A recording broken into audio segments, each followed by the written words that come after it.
Hi hello అందరికీ నమస్తే అండి. ఇదైతే ఈవినింగ్ వ్లాగ్ అండి. మా అబ్బాయి స్కూల్ నుంచి వచ్చారు కదండి, వాడికి కొంచెం స్నాక్స్ లాగా అట్టు ఒకటి వేసి ఇచ్చానండి. అట్టు తింటున్నాడు.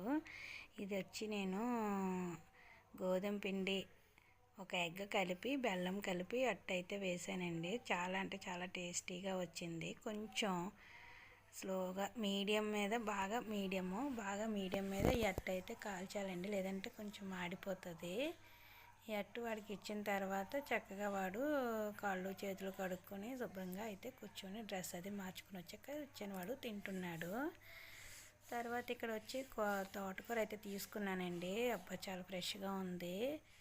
ఇవి తీసుకొచ్చారు, ఇంటికి తీసుకొస్తే నేను తీసుకున్నాను. ఇప్పుడు ఈ తోటకూరతో నేను ఫ్రై అవుట్ చేయాలి, లేదంటే తోటకూరతో ఏదైనా రెసిపీ పకోడీ అలాంటిది ఏమన్నా చేసి పెడితే మా ఇంట్లో చక్కగా తింటారు. ఈ వీడియో నచ్చినట్లయితే లైక్ చేసి సబ్స్క్రైబ్